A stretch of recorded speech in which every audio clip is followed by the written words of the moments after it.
Bem-vindos a mais um episódio do Camarão Cast. Eu estou aqui com o Pedro Duque, vou pedir que ele se apresente para que a gente possa falar um pouquinho aí mais sobre esse desafio que foi o nosso inverno atípico.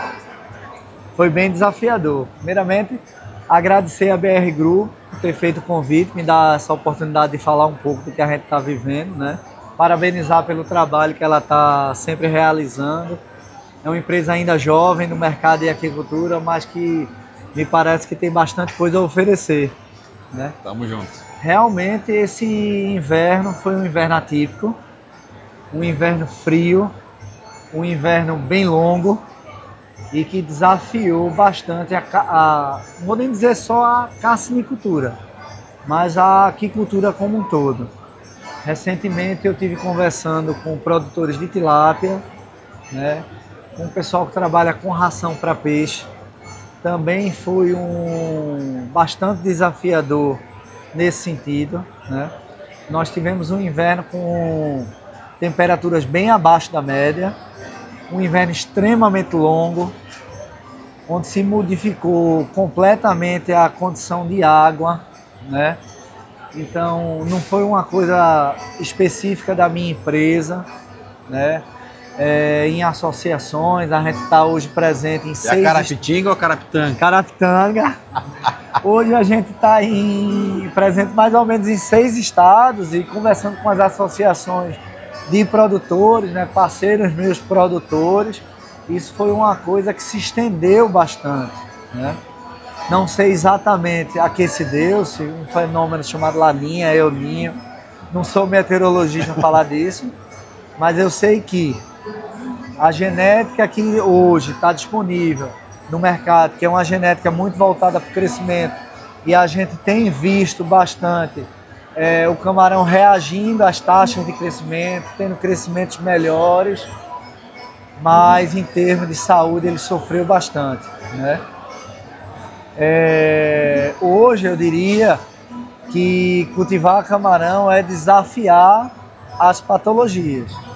E eventos climáticos, de inversão, de momentos quentes, momentos frios, variação de fotoperíodo, são fatores que interferem diretamente na sanidade do camarão, né?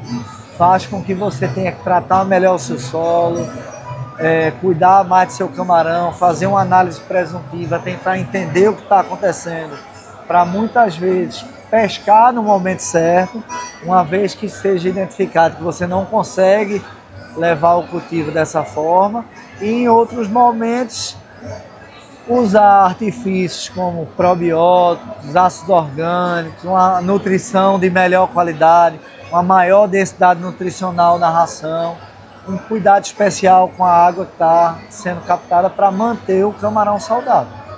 Mas tem sido, ano a ano, um desafio maior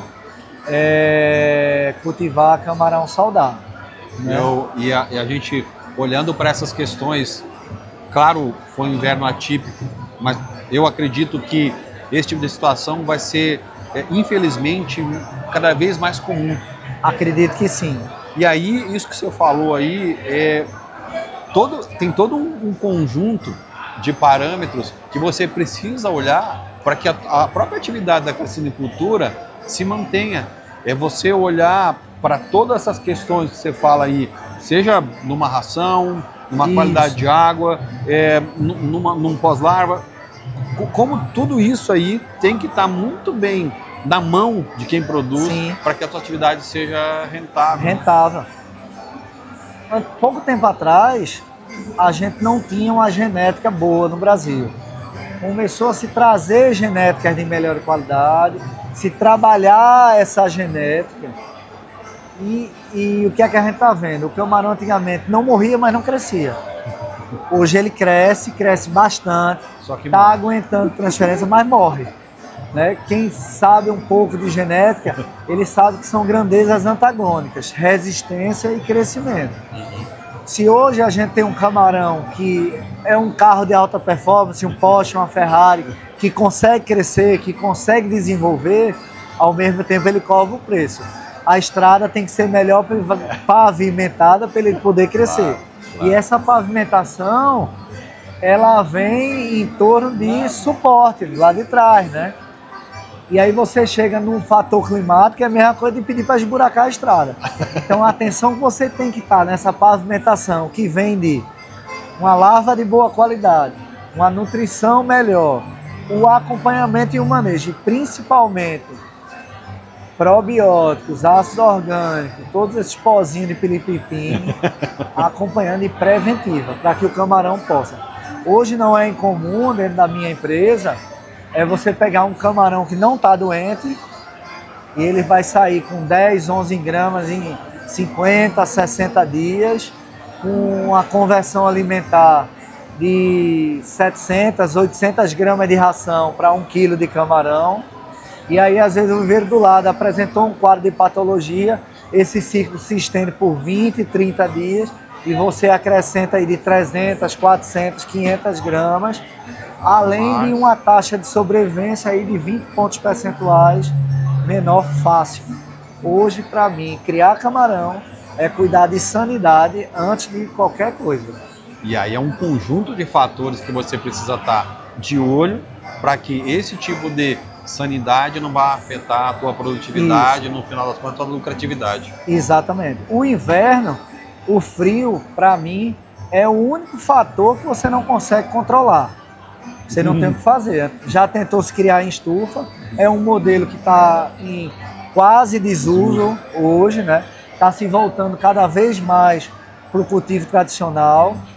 Essa colocação que eu estou fazendo, ela está sendo, de certa forma, chancelada com a densidade de cultivo, uma coisa que o camarão hoje reage muito, com pequenas variações de densidade. Você vai em outros países, como Equador, se você trabalha com 10 ou 15 camarões por metro, não tem tanta interferência. Aqui no Brasil, de 10 para 12 camarões por metro já tem, e o inverno vai estar aí sempre. Agora, o que é que eu posso fazer para o meu camarão não adoecer ou adoecer menos? É justamente utilizar desses artifícios. Resgatar técnicas bem antigas, né, que estavam, de certa forma, em desuso. Elas caíram em desuso, não foi à toa. Elas caíram em desuso porque nós não tínhamos uma genética boa, e quem tinha um bom manejo, um mau manejo, tinha o mesmo resultado. Então não tem por que você fazer um bom manejo. Um bom manejo, gastar, investir. Faz o mal e... Não é a realidade atual. Esse ciclo está virando. Eu mesmo nas fazendas parei de fazer uma série de coisas e agora cada vez eu estou resgatando isso. Principalmente a parte de uma lavra de qualidade, um manejo de água e fertilização boa, um controle de oxigênio, transparência. E hoje nós temos algumas ferramentas que há 15 anos atrás não tinha, né? Essa live foi um convite da ABR Group, entre outros fornecedores de probiótico.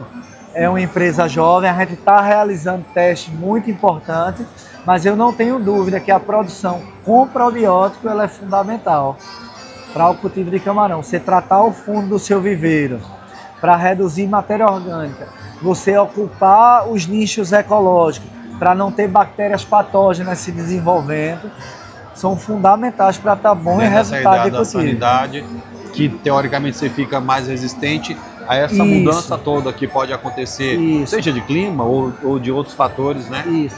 Hoje a gente tem basicamente patologias virais e patologias bacteriológicas. As virais, a gente ainda não usa vacina para camarão. Ouvi até de alguma tecnologia nova que há pouco tempo atrás se acreditava que não seria possível vacina para camarão. Agora estou ouvindo boatos, vou dizer assim, de uma vacina, porque eu não vi ainda, né? Mas o controle da patologia bacteriana, ele é totalmente possível através do manejo, da redução de matéria orgânica e da ocupação do nicho ecológico. E se você consegue reduzir 50% das doenças, manter esse camarão saudável para que ele tenha um sistema imunológico atuante, vai ser fundamental para um bom desenrolar do seu cultivo. E assim, se você tem um camarão saudável hoje, ele cresce, ele come, ele converte bem, não vou dizer que come pouco, porque come muito, mas converte bem, transforma aquilo em biomassa, e o seu resultado, você vende a biomassa, né? Você vende a biomassa, e o seu resultado financeiro é completamente distinto. Quem não sofreu nesse inverno, eu acho que está mentindo. E quem não souber controlar as patologias, também eu acho que não vai ter um futuro próximo. Tem seus dias contados, né? Aquela velha história que nos trouxe até aqui, não necessariamente é o que vai nos levar, né? Isso. Olhando para tudo que deu certo, resgatando aquilo que talvez lá atrás tenha sido abandonado por uma questão de tecnologia, enfim. Hoje, várias técnicas de manejo que de um ano para cá estão sendo utilizadas, eram técnicas de manejo que existiam há 15, 20 anos atrás e simplesmente foram abandonadas. Se você pegar alimentadores, eu acho que a onda de alimentadores já é a terceira e acho que agora está vindo para não voltar mais. É uma coisa que está se consolidando. Se você pegar processo de transferência entre viveiros, era uma coisa que já foi tentada no passado, se abandonou e agora está voltando com toda a força. Você pergunta o que é que se mudou? Se mudou foi o camarão. Se mudou foi a base onde você vai aplicar. Camarão, antes não precisava transferir, porque você estava com 60, 50 camarões por metro, não era viável. Agora, se você não fizer, você vai perder 30% do tempo do seu cultivo, né? Os alimentadores precisavam ser, mão de obra era mais barato, tinha mais disponibilidade, hoje não existe tanta mão de obra, e o camarão, você botava um alimentador, ele não crescia, né? A mais, hoje não, você tem que botar para ter uma ração ofertada 50, 60, 70 vezes por dia. E outra coisa que você está voltando é o controle das patologias através de análise presuntiva, ter microscópio na fazenda, ver o desenvolvimento bacteriológico, né, e utilizar as ferramentas para corrigir. Até porque é o seguinte, você pegar um ácido orgânico, vou usar de mamando a caducando, como se diz na agricultura, é caro. Vou pegar um probiótico, usar em larga escala, é caro. Então, se você conseguir usar de forma a remediar, eu vou usar um probiótico numa dosagem baixa, mas na hora que eu ver que tem um descontrole de matéria orgânica, eu tenho um descontrole, eu vou dobrar, eu vou intensificar, eu vou colocar na ração, né? Mesma coisa para ácidos orgânicos, para imunoestimulantes, para outras ferramentas que nós temos. E o camarão ele está reagindo hoje em dia a tudo isso. No final das contas, eu acredito muito que nos últimos 15 anos, o que mais se mudou não foram as técnicas de manejo, foi a genética do camarão que está exigindo a tecnificação do produtor. E essa é outra palavra, que eu acho tanto essa ideia dessa mudança, mas essa tecnificação, que já acontece de forma mais intensa, talvez, quando se olha outras culturas, né? Outros seres vivos. Aí você vai falar aí bovinocultura de leite, bovinocultura de corte, você vai falar produção de soja, você vai falar...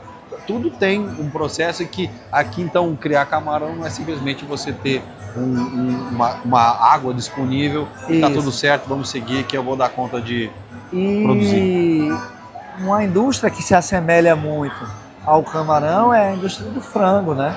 Se você pegar, hoje se produz a galinha ou frango de corte num terço do tempo que tem, se comendo menos. Antigamente se dava ração farelada, hoje a ração é peletizada. Se investe muito mais em nutrição, em genética, e a gente tem que seguir por aí. E quem é que é um espelho para a gente?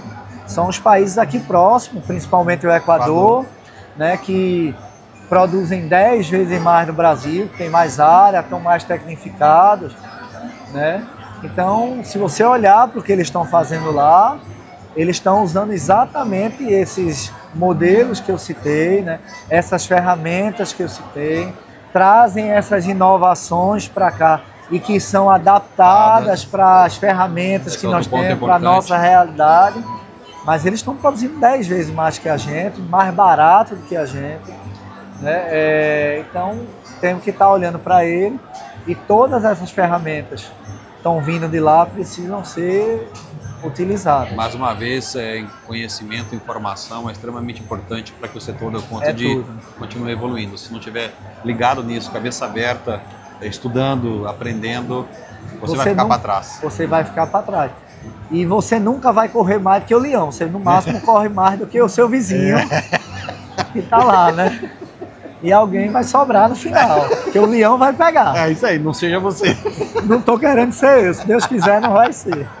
Estou nessa expectativa. Pedro, muitíssimo obrigado aí pelo papo, foi fantástico. Eu não vi nem a hora passar, espero que quem esteja aí nos assistindo também não, e tenho certeza vai ser muito útil para quem escutar esse episódio aqui. Eu acho que é uma aula aí de como a gente se preparar para esse futuro que é tão desafiador. Mas que ao mesmo tempo a gente tem tanta informação disponível, né? Também não é tão fácil. Isso. A gente basta querer, eu acho. Eu que agradeço aí a BR Group, a Valéria, essa oportunidade de estar conversando e estamos aí à disposição. Cara, obrigado. Grande abraço, viu? Tá até bom, mais. até Valeu, logo. pessoal. Até o próximo. Tchau.